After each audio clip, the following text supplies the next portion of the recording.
Ilham tentunya pengertian dari manusia.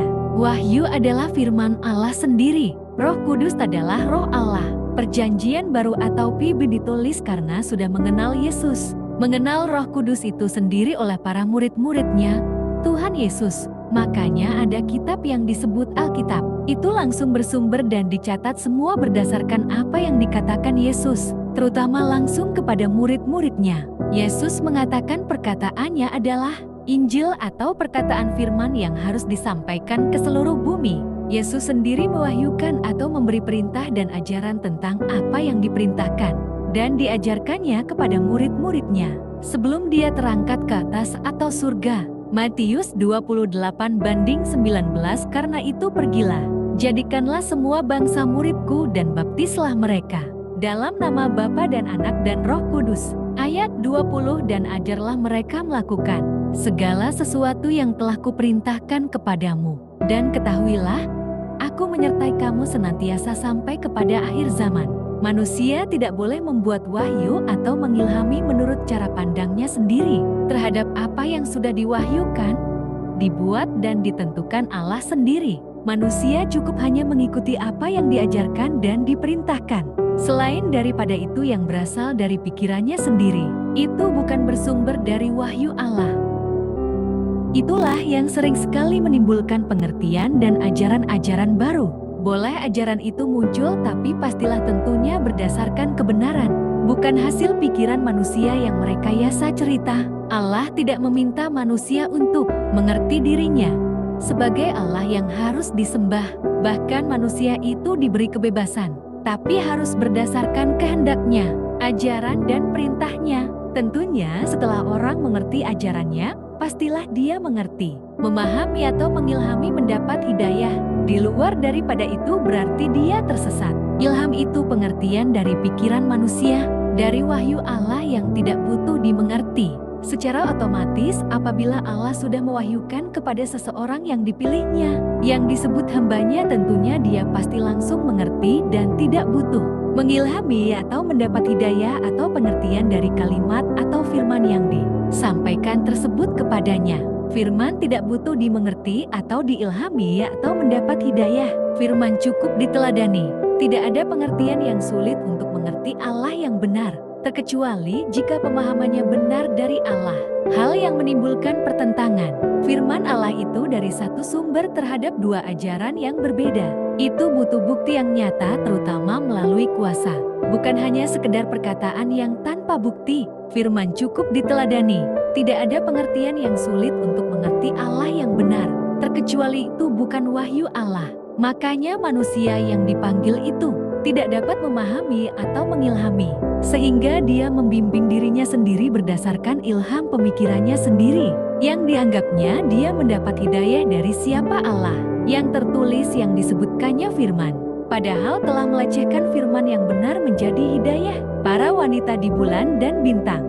Firman cukup diteladani. Tidak ada pengertian yang sulit untuk mengerti Allah yang benar, terkecuali hanya untuk orang yang tidak tahu, bodoh, celaka dan tersesat. Wahyu Allah itu cukup diikuti, bukan dimengerti, kecuali kalau orang yang mau mengubah cara pandang wahyu Allah. Makanya dia mau membuat ilham atas pengertian Allah sendiri. Sejauh mana dan setinggi apa manusia bisa mengilhami atau mendapat hidayah atau mendapat pengertian tentang Allah? Tidak ada satu manusia pun bisa memberikan pengertian kepada sesamanya tentang Allah, terkecuali hanya apa yang diajarkan. Di luar dari apa yang diajarkan atau diperintahkan adalah ajaran sesat. Dari mana kalimat sesat itu? Dari Allah yang mengetahui orang yang tersesat. Apakah manusia mengajarkan apa yang diajarkan berdasarkan perintahnya? Dari semua yang bersumber dari Allah itu sendiri. Dari semua kitab para nabi, hukum Taurat dan Injil, dari semua Allah yang disebut Tuhan, dari semua yang bersumber dari Allah itu sendiri, tidak ada seorang pun yang mengilhami atau mengerti Allah, terkecuali Allah itu sendiri, dan tidak ada seorang pun yang mengenal Allah kecuali Allah itu sendiri. Apa makna arti manusia mengenal Allah jika hanya bersumber dari hukum Taurat, Injil, dan sebagainya? Tapi dia tidak mengenal Tuhan dan Tuhannya pun tak mengenal dia. Matius 25:12. Tetapi ia menjawab, Aku berkata kepadamu, sesungguhnya aku tidak mengenal kamu. Allah itu mengenal siapa ciptaannya, apalagi umatnya, apalagi nabi yang diangkatnya. Manusia punya derajat, kalau manusia itu sama-sama dikenal, demikian juga dengan yang disebut Tuhan. Bagaimana seseorang disebut mengenalnya tapi tidak merupakan contoh apa yang patut, contoh apa yang baik, contoh apa yang disebut teladan, dan sebagainya, terutama sebagai umatnya. Sebagaimana manusia berusaha mengenal Allah, hidup suci, layak, baik, berkenan, dan sebagainya, atau sebaliknya. Jika tidak berdasarkan kebenaran, semuanya hampa, sama dengan kosong. Sama seperti bumi sejak pertama X diciptakan. Sama seperti bumi sampai pada akhir masanya. Oleh siapa yang layak dan berkenan. Kalau manusia mau mengenal Allah, dia cukup mengikuti apa yang diajarkan dan diperintahkan. Bukan membuat pengertian atau ilham dari pikirannya sendiri. Dari perkataan atau firman wahyu Allah, tak seorang pun yang bisa mengubah apa yang sudah dikatakan Allah, kecuali orang yang mau melanggarnya, mengubahnya untuk memudahkan pengertiannya sendiri, karena tidak menerima Allah. Matius jam 5:18. Karena aku berkata kepadamu, sesungguhnya selama belum lenyap langit dan bumi ini, satu iota atau satu titik pun tidak akan ditiadakan dari hukum Taurat, sebelum semuanya terjadi. Orang yang menerima Allah jika diberitahukan, tentunya dia cukup mengajarkan apa yang diajarkan dari firman atau wahyu Allah itu sendiri, bukan mengajar apa yang diilhami berdasarkan pikirannya atau manusia itu sendiri, karena ilham itu berasal dari pikiran atau pengertian manusia tentang Tuhan yang memiliki cara pandang yang berbeda-beda, terutama menilai tentang ajaran dan perintah Allah. Begitulah orang yang mau mengilhami atau mengerti ajaran Tuhan. Dia tidak akan pernah merasa cukup tentang apa yang diajarkan Tuhan. Padahal Tuhan sudah menjelaskan semuanya pengertian atau ilham tentang siapa Allah. Karena dia mau mengkaji atau meneliti, memahami atau firman berdasarkan pikirannya sendiri.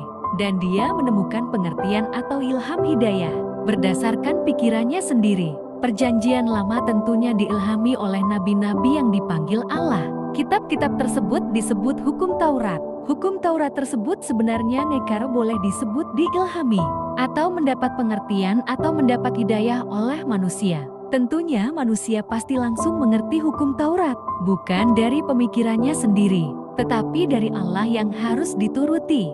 Waktu bagaimanapun, manusia tidak boleh merubah apa yang ada di hukum Taurat, merubahnya menurut cara pandangannya sendiri atau ilham. Ilham atau hidayah itu hanyalah pengertian manusia tentang Allah. Wahyu itu pengertian tentang Allah yang menyatakan firman-Nya atau dirinya. Roh Kudus adalah pengertian tentang Allah yang sebenarnya, yang hanya diperoleh dari Roh Kudus. Perjanjian Lama dan Perjanjian Baru adalah kitab yang telah digenapi oleh Roh Kudus. Perjanjian Lama hanyalah hukum Taurat. Perjanjian Baru adalah kitab dari segala kitab atau kitab menyeluruh, di mana semua kitab tergantung dari kitab tersebut. Matius jam 22:39 dan hukum yang kedua, yang sama dengan itu, ialah kasihilah sesamamu manusia seperti dirimu sendiri. 40 Pada kedua hukum inilah tergantung seluruh hukum, Taurat dan kitab para nabi. Dari ayat tersebut tentulah orang sudah memahami atau mengilhami mendapat hidayah yang bersumber dari Allah itu sendiri. Wahyu adalah yang terakhir yang berasal dari Allah, yang disebut segala perintah dan hukumnya, dari segala hal tersebut yang pernah ada dan yang kemudian